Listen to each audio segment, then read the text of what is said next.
Hi guys, my name is Basi and welcome to another video. Today we're talking about 10 lessons that I have learned in the year 2024. Some of us have had a good year, and some of us have had a bad year.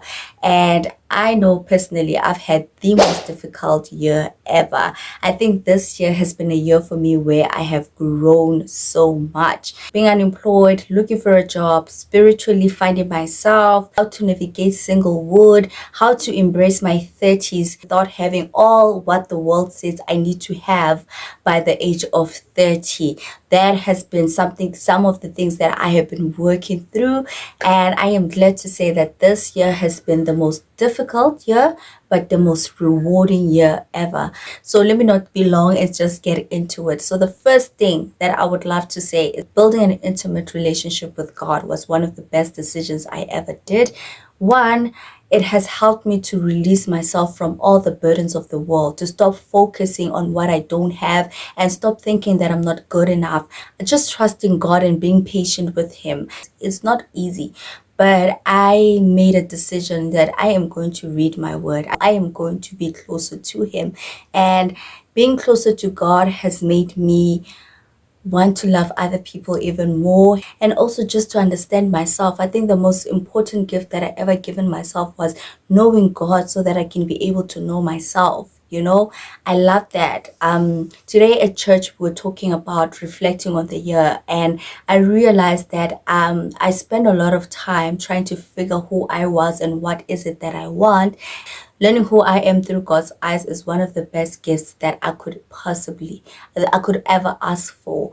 To healing from certain childhood traumas. I know that for a fact that there was a point in my life where I was mad at my parents. I was mad at the certain things, that the decisions that they made when it came to us. And now I find myself looking at them and having grace for them. Parenting is not easy, and as human beings we'll never be perfect. That's just certain childhood traumas where I look at them and I'm like, that no longer hurts me. God, you have healed certain childhood traumas that I was carrying with me, and I did not know how to heal from them. But just by relying on you and trusting you and just allowing you to penetrate inside my life and penetrate inside my heart, thank you for your love that you always show me. So I've healed from certain childhood traumas, and I am learning every day how to be a better person. Number three, God showing me my bad characteristics.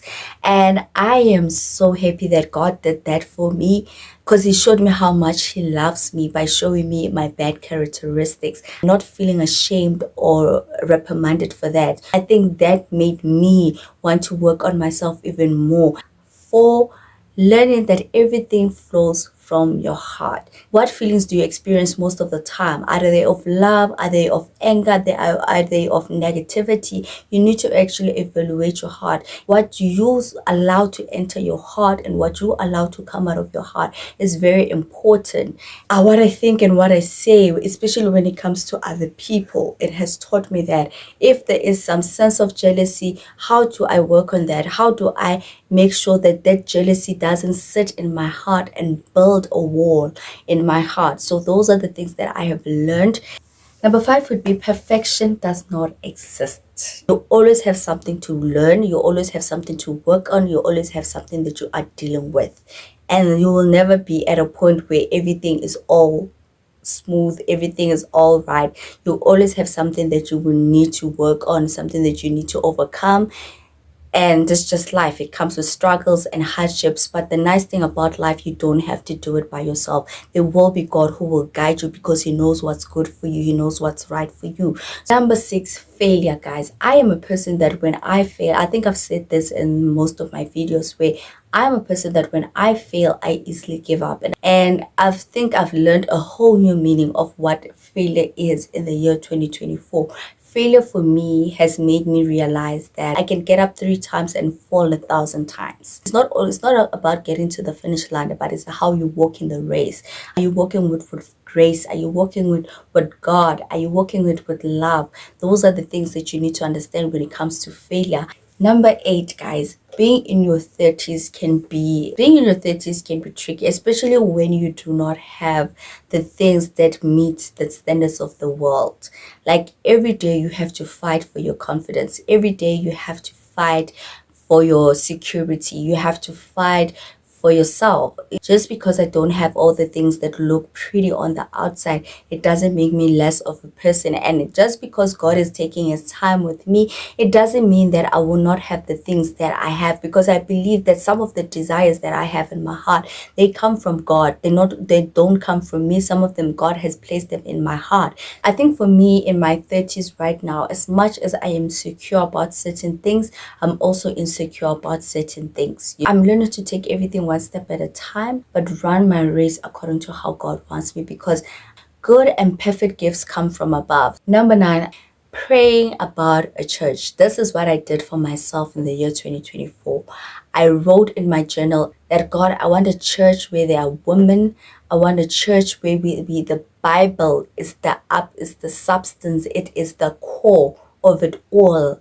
Whenever I go to church, I come back spiritually full, and I got exactly what I wrote down. I'm always unlearning something. I am always learning something. I am always learning how to navigate seasons of life through just going to my church.